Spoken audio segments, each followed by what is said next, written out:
Tanzanian Mystery Chapter 5 On Safari. Mary and Scarlet were awoken at 5:30 the next morning by Scarlet's needlessly loud phone alarm. Mary groaned and rolled over, hiding her head under her pillow. She hadn't slept well and had woken up several times in the night to the sound of lions roaring in the distance. She had been certain that they were far, far away from the lodge, but that hadn't stopped her from feeling scared about the possibility of them tearing into the tent and devouring her and Scarlet while they slept. Mary heard her friend muttering something incomprehensible. She peered out from under her pillow to see her sleepily trying to untangle herself from her blanket in an effort to reach her phone and turn off the alarm. "Humph!" said Scarlet when she had finally succeeded. "Why on earth did you insist on us waking up at this hour for our safari? It's still dark." "To see the sunrise in the park," murmured Mary sleepily. As she said these words, she remembered how guidebook writers and travel bloggers had described the gorgeous African sunrise and explained that it was easier to see animals in the cooler mornings, as they preferred to sleep in the shade during the afternoons. With this in mind, she slowly crawled out of her bed and began getting ready in the tent bathroom. She did not want to miss out on all of the beautiful sights she had read about, even if it was at such a ridiculously early hour. When she was ready in a clean pair of zip-off trousers, bright blue t-shirt and a fleece to keep her warm in the chilly morning air, Mary urged Scarlet out of bed. Her friend grudgingly rolled out of the cozy blankets and fought her way through the tangled mosquito net, already looking forward to falling asleep again beside the lodge's pool that afternoon. When she was dressed in another pink summer dress, cardigan and flat sandals, they made their way to where the safari jeeps were parked to meet their driver. The early morning sky was still dark, so they were glad of the lamps either side of the path that illuminated their way, preventing them from accidentally stepping on any snakes or spiders that may be lurking in the darkness. They found a short, stout, friendly-looking man dressed in a khaki driver's uniform waiting for them at the door to the lodge. He greeted them cheerfully and pointed proudly at the large blue cool box he was carrying that contained their lunch and breakfast. "Good morning, ladies. My name is Baraka." He greeted them warmly in the now familiar Tanzanian accent that all of the lodge staff had. "And no, I was not the President of the United States. I just have a similar name," he chuckled. "Come now, we have lots to see today." Mary and Scarlet laughed at his joke as he helped them into a dark green safari jeep with a raised roof. Mary saw that several other guests had gotten the same idea about early morning game drives, many of whom were looking equally bleary-eyed as they followed their drivers to their various vehicles. "I don't see the McKinleys," said Scarlet sleepily, as Baraka started the car engine and set off. "Good," replied a relieved Mary. "I'm sure that Jim would have started talking to us for ages about beef again and made us miss the sunrise." She questioned their guide about the lions they had heard during the night. "Oh, don't worry about them," he chuckled heartily. "They are very far from here. Perhaps we will see them today on our drive." "We'll tell them to be quiet at night time if we do," Scarlet joked. Baraka laughed good-naturedly, then continued to talk animatedly about lions and the other animals that could be found in the Serengeti National Park, driving carefully along the bumpy roads that led deeper into the reserve. The two women began to regret their decision to start the day so early, especially as they could not see anything in the dark. Scarlet drifted off to sleep in her seat, while Mary stubbornly remained awake, despite the fact that her eyes would barely stay open, and she felt lousy without her usual morning cup of tea. Feeling disappointed that she could only make out the dark outlines of bushes and trees, she also allowed her eyes to close, while half listening to Baraka's enthusiastic narrative about the different foliage they passed. Suddenly Mary was startled by the sound of Scarlet squealing in delight. She opened her eyes to see that the sun was beginning to rise on the horizon, a glorious ball of light that illuminated the pale grey sky with its flame-coloured rays. They watched the sunrise, transfixed by the bright colours. As the sky grew lighter, they were able to see their surroundings more clearly. The Serengeti plains, looking golden in the sunlight, surrounded them for miles. Just a few meters away from their car, an unsuspecting family of elephants marched steadily along a path. Baraka drove slowly towards them to allow the girls a closer look at the magnificent animals. They stood up on their seats and leaned out of the gap in the jeep's raised roof to take photos of the magnificent beasts. "Come on, Mr. Elephant, take a selfie with me," Scarlet joked, snapping happily with her phone. "Isn't this wonderful?" cried Mary softly. She marvelled at the splendid scene before her, of the elephants plodding along peacefully, while the brilliant sunrise created mesmerizing colours in the sky behind them. "It's like a dream," replied an equally amazed Scarlet, pausing from her posing. "We've seen so many photos like this advertising African safaris, and now it's as if we're in one of them." While the two women enjoyed the moment, Baraka carefully scanned the horizon through a pair of binoculars. He suddenly became excited. "I see lions," he called, pointing enthusiastically at a spot in the distance. He drove forwards without warning, causing Mary and Scarlet to yelp and hastily grab onto the sides of the jeep to avoid toppling off their seats. Although surprised, they enjoyed the thrill of hanging out of the car and feeling the wind in their faces as they rushed along the bumpy, dusty track. "Well, it's obvious what his favourite animal is," laughed Scarlet. "My apologies, I hope you weren't hurt," Baraka replied sheepishly. They swiftly came to the place that the driver had indicated, where he silently parked the car beside a patch of thorny bushes close to a group of peacefully grazing zebras. The only sound came from the swishing of their tails as they lazily flicked away the nearby flies. "Look," he whispered, pointing at a pair of female lions, barely visible above the tall grass. "They're choosing which one to have for breakfast." The three of them watched in silent fascination while the lionesses lay in wait, as if planning their attack. Stealthily they saw the big cats inch closer to the group, still hidden from their prey by the long grass. Mary, Scarlet and Baraka drew their breath in anticipation as the lions positioned themselves carefully, ready to pounce, their strong bodies quivering with energy. The zebras, meanwhile, continued to graze at perfect ease in the presence of the wildlife watchers and blissfully unaware of the imminent danger. In the midst of the scene, another safari jeep pulled up noiselessly alongside them. Still focused on the hunt, Mary and Scarlet ignored the presence of the other vehicle, while their guide silently gestured for the newcomers to remain quiet.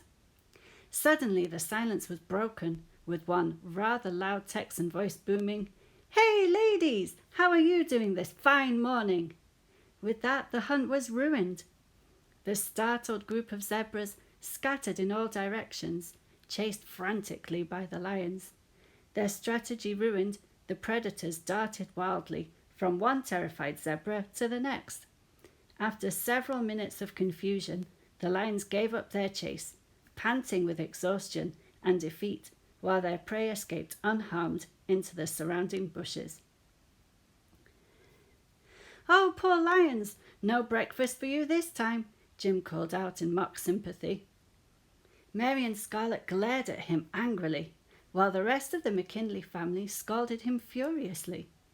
Upon glancing at the car, Mary noticed that their American friends were traveling in a jeep that was much larger than their own.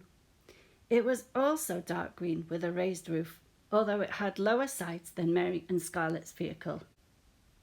The 6 Texans were once again dressed in matching khaki outfits, eagerly clutching phones or cameras, and some were wearing binoculars around their necks. Travis, Jolene and their cousins were standing up, evidently enjoying the thrill of looking through the open roof, while Sue Ellen and Jim sat comfortably on the 2 chairs directly behind the driver, contenting themselves with looking, or in Jim's case shouting, through the open sides of the car. The whole family were avidly reminding Jim of the importance of keeping silent while wildlife watching, causing the man to become increasingly defensive. "I was only greeting the 2 British girls. Stop making such a fuss about it," Jim blustered. "But you shouldn't disturb the wildlife," Ned persisted seriously. "Oh, don't be ridiculous," Jim responded with a dismissive sweep of his hand. "If I want to greet these nice young ladies, I will." "But you could have whispered to them instead of bellowing at them like a ship's foghorn," Jolene added tartly. "Let's go," Baraka declared hastily as the family continued to argue. "We will not see any animals with all of this noise." He gestured for the driver of the McKinley's Jeep to not follow them and drove away as quickly as the national park's speed limit would allow. Mary was disappointed that Jim had ruined such a peaceful morning, but thought their driver looked even more crestfallen. He continued to mutter irritably as he drove through the park about what a rare and exciting experience a lion hunt was, and how he had only ever seen a handful of kills up close during his 10 years as a safari driver, although he had seen plenty of failed attempts like the one today. "One time," he mused, "I saw some lions chasing after a buffalo. That hunt did not go so well, because the buffalo suddenly stopped running away and he turned around and butted the lions with his long horns. That made them rethink their dinner choice." He chuckled to himself at the memory of this event. In a brighter mood, Baraka soon parked in a clearing for breakfast. "We eat in the car just in case predators are nearby," he warned them solemnly. He served the 2 women with sweet, milky tea from a flask, with a breakfast of bacon, sausage, toast and boiled eggs, which had been cooked in the lodge kitchen and carefully wrapped up in foil to keep warm. Mary and Scarlet were relieved to finally get their morning cups of tea, even though they were a lot sweeter than they were used to. Their guide's mood improved further after his own hearty breakfast.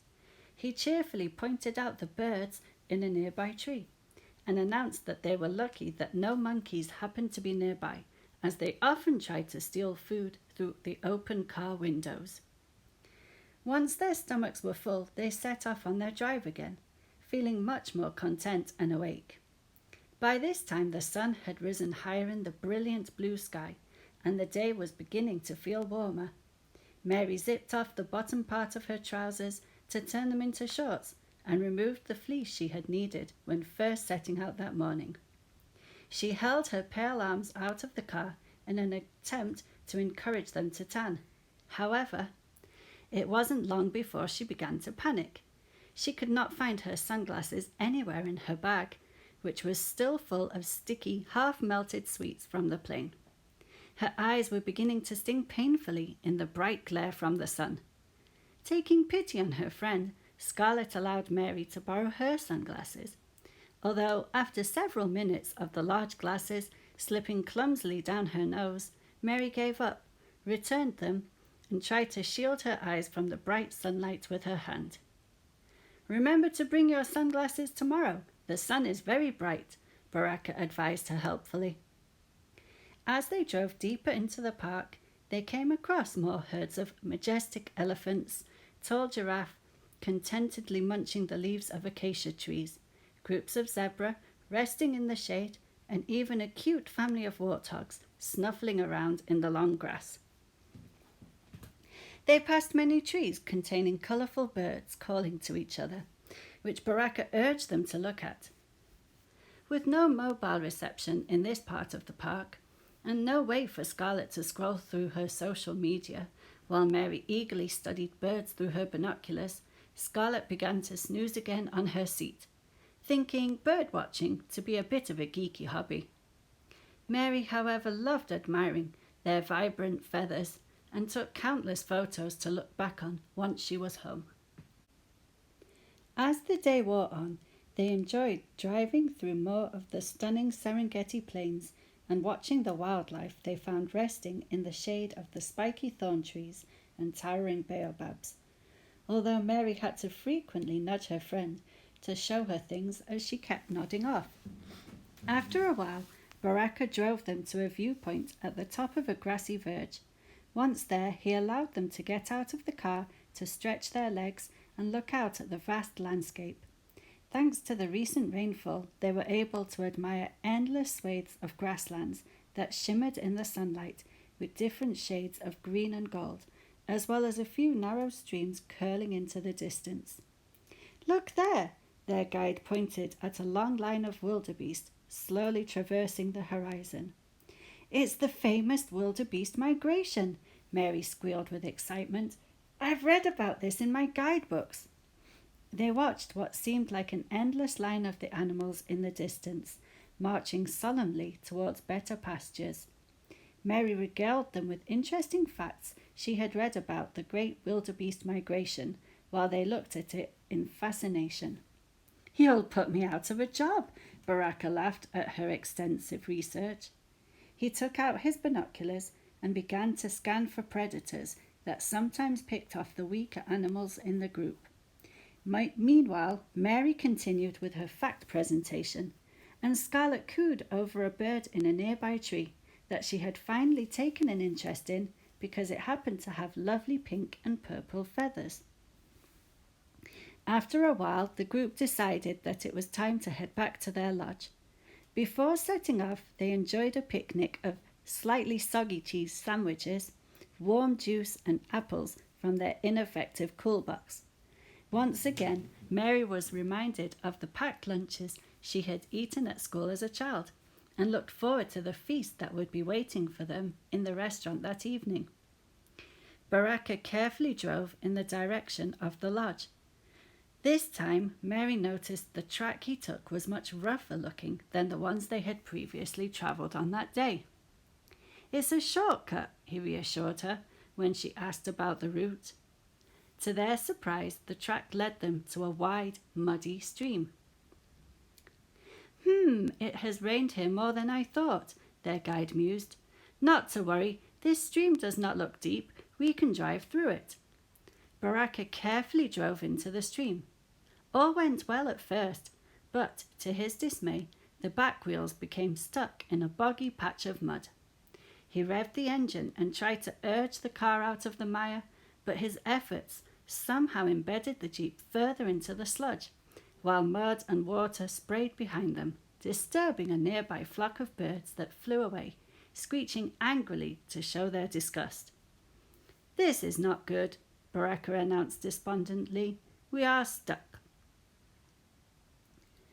He began to radio other nearby drivers for help. "Would it help if we pushed?"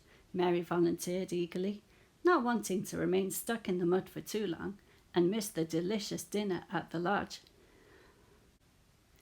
"Maybe we could try," Baraka replied thoughtfully, "but you will get very wet and muddy." "That's okay," Mary replied bravely.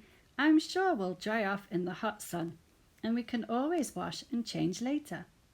Baraka carefully scoured the surroundings for crocodiles or other animals that could attack them. Then, feeling satisfied that the noise of the engine had scared them away, he hopped into the stream with a splash. Mary followed him cautiously, while Scarlet remained stubbornly in the car for fear of ruining her dress and sandals. She sat at the wheel and attempted to steer the Jeep out of the mud, following Baraka's directions, while the driver and her friend heaved and struggled in the boggy stream.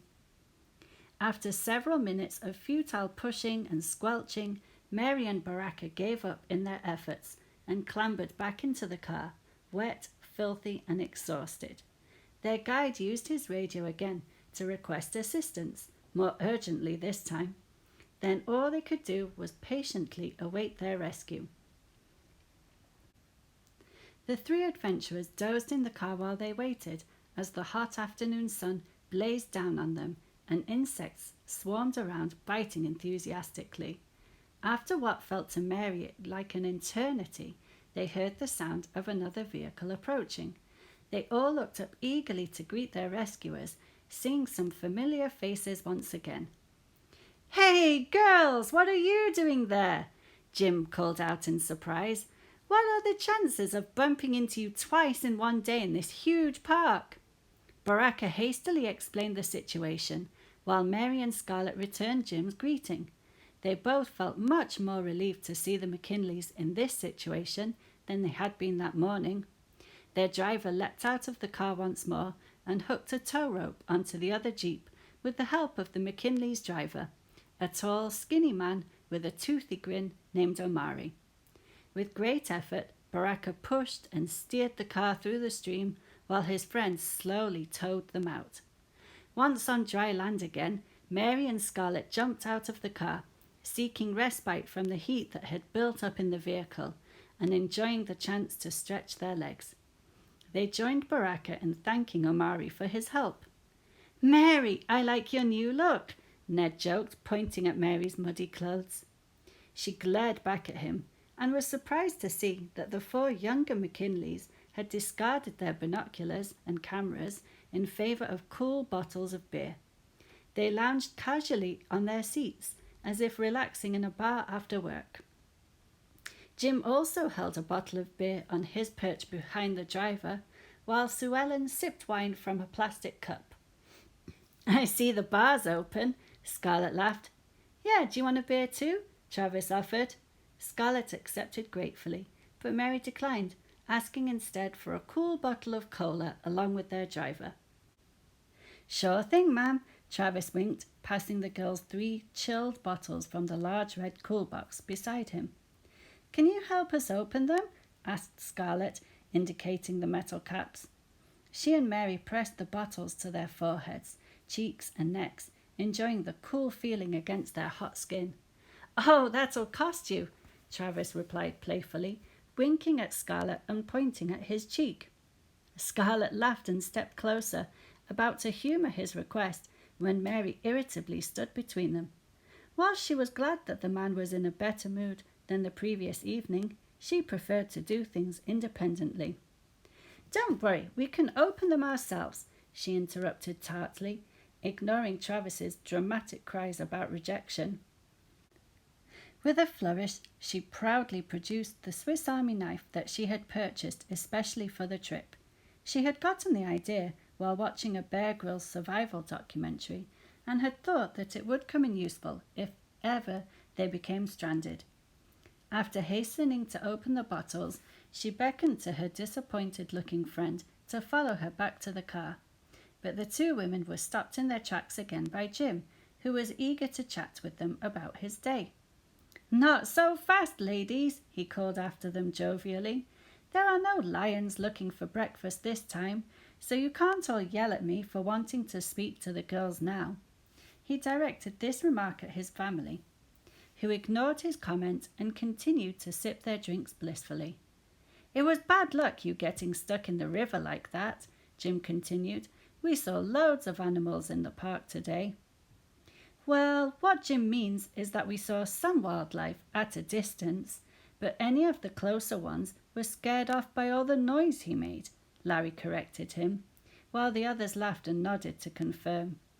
"It wasn't just me," retorted Jim. "What about the noise your blasted phones were making?" "It was only one message. We didn't even have service for most of the day," Jolene replied defensively. "Oh, yes, but that message of yours scared off those cute little pigs we saw," Jim responded triumphantly. "He means a family of warthogs," Travis explained to the two women, rolling his eyes. "We gave up on serious animal spotting after that and decided to chill out with the beers. Our driver brought us along to rescue you soon after that." Mary thanked them again, then asked, "But why are these beers so cold? Our cool box didn't work at all."